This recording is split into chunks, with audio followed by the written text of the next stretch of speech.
Hello guys, welcome back to my channel. आज का हमारा टॉपिक है बुद्धि परीक्षण एवं बुद्धि लब्धि। प्रीवियस वीडियो में हमने कुछ टॉपिक कवर किए हैं, जैसे कि वृद्धि और विकास से संबंधित अवधारणा और समावेशी शिक्षा एवं वैयक्तिक विभिन्नता का। तो आपने अगर वो वीडियो नहीं देखे हैं तो प्लेलिस्ट में जाकर आप वहाँ से देख सकते हैं। तो आइए स्टार्ट करते हैं। हमारा फर्स्ट क्वेश्चन है इसमें, भाटिया बैटरी का प्रयोग निम्न में से किसके मापन हेतु किया जाता है? व्यक्तित्व, रुचि, बुद्धि या फिर अभिक्षमता। तो हमें यहाँ पर बताना है कि भाटिया बैटरी परीक्षण जो है उसका उपयोग हम किसके मापन में करते हैं। तो इसका राइट ऑप्शन हो जाएगा option number C, Bhatia battery परीक्षण का उपयोग बुद्धि परीक्षण के मापन में किया जाता है। और अगर हम बात करते हैं कि इस बुद्धि परीक्षण का निर्माण किसके द्वारा किया गया था, तो इसका निर्माण किया गया था सीएम भाटिया के द्वारा। सीएम भाटिया के द्वारा इसका निर्माण 1955 में किया गया था। और इस परीक्षण को हम लोग बैटरी बुद्धि परीक्षण या फिर क्रिया परीक्षण समूह भी कहते हैं। तो इसका राइट ऑप्शन हमारा हो जाएगा ऑप्शन नंबर सी। फिर आगे बढ़ते हैं हम अगले क्वेश्चन की तरफ। क्वेश्चन नंबर 2 है हमारा, बुद्धि का सामूहिक परीक्षण कौन सा है? हमें बताना है कि इनमें से बुद्धि का सामूहिक परीक्षण कौन सा है। स्टैनफोर्ड बिने परीक्षण, कोप्लाक डिजाइन टेस्ट या फिर आर्मी बीटा परीक्षण, वेस्लर वयस्क बुद्धि मापनी। इनमें से आर्मी बीटा परीक्षण जो है वो हमारा एक सामूहिक परीक्षण है, क्योंकि जब प्रथम विश्व युद्ध हुआ था तो उस समय सैनिकों और उनके अधिकारियों के सामूहिक बुद्धि परीक्षण के लिए इसका निर्माण किया गया था। तो इसके अंतर्गत आर्मी अल्फ़ा परीक्षण और आर्मी बीटा परीक्षण इनका निर्माण हुआ था। आर्मी अल्फ़ा परीक्षण जो होता है वो ज़्यादातर अंग्रेजी भाषा जानने वाले व्यक्तियों के लिए, और आर्मी बीटा परीक्षण जो है अंग्रेजी ना जानने वाले या कह सकते हैं अशिक्षित व्यक्तियों के लिए था। तो यहाँ पर हमारा ऑप्शन सी राइट आंसर हो जाएगा। फिर हम आगे बढ़ते हैं क्वेश्चन नंबर 3 की तरफ। क्वेश्चन नंबर 3 है कि एक बच्चे की आयु 12 वर्ष है और उसकी बुद्धि लब्धि जो है 75 है, तो उसकी मानसिक आयु क्या होगी? बुद्धि लब्धि हमें गिवन है, यानी कि हमें IQ दिया हुआ है।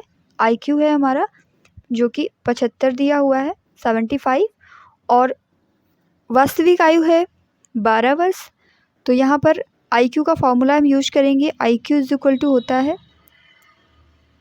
यानी कि बुद्धि लब्धि इज इक्वल टू मानसिक आयु बटे वास्तविक आयु इंटू 100।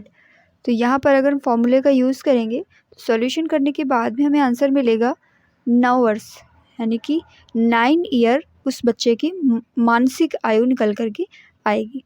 तो यहाँ पर हमारा राइट ऑप्शन हो जाएगा ऑप्शन नंबर बी। इसी के साथ हम आगे बढ़ते हैं क्वेश्चन नंबर 4 की तरफ।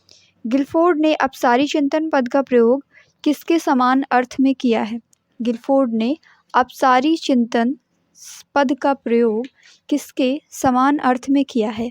बुद्धि, सृजनात्मकता, बुद्धि एवं सृजनात्मकता, या इनमें से कोई नहीं। तो इसमें से हमारा राइट ऑप्शन हो जाएगा ऑप्शन नंबर बी, सृजनात्मकता। अब जब बात करते हैं अपसारी चिंतन, इसका मतलब होता है कि जब कई दिशाओं में चिंतन किया जाए तो इसका मीन्स होता है अपसारी चिंतन।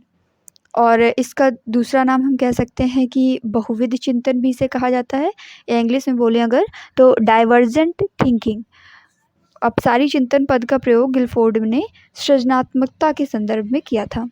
तो ऑप्शन नंबर यहाँ पर बी हमारा राइट आंसर हो जाएगा। इसी के साथ हम बढ़ते हैं क्वेश्चन नंबर 5 की तरफ। क्वेश्चन नंबर 5 है हमारा कि तार्किक गणितीय बुद्धि किससे संबंधित है? तार्किक गणितीय बुद्धि किससे संबंधित है? द्विकारक सिद्धांत, समूह कारक सिद्धांत, पदानुक्रमिक सिद्धांत या फिर बहुबुद्धि सिद्धांत। जो तार्किक गणितीय बुद्धि होती है वो बहुबुद्धि सिद्धांत से संबंधित होती है। और बहुबुद्धि से अभिप्राय है कि जैसे तर्क करने की क्षमता हो गई, अंकों का बोध हो गया, ये सभी हमारा बहुबुद्धि सिद्धांत के अंतर्गत आता है। और अगर हम बात करते हैं कि इसका प्रतिपादन किसने किया था, तो इसका प्रतिपादन किया था हार्वर्ड गार्डनर ने 1983 में। 1983 में हार्वर्ड गार्डनर के द्वारा बहुबुद्धि सिद्धांत का प्रतिपादन किया गया था। तो ऑप्शन नंबर डी यहाँ पर हमारा राइट आंसर हो जाएगा। So hopefully you like the video and subscribe my channel. Thank you so much guys, thanks for watching.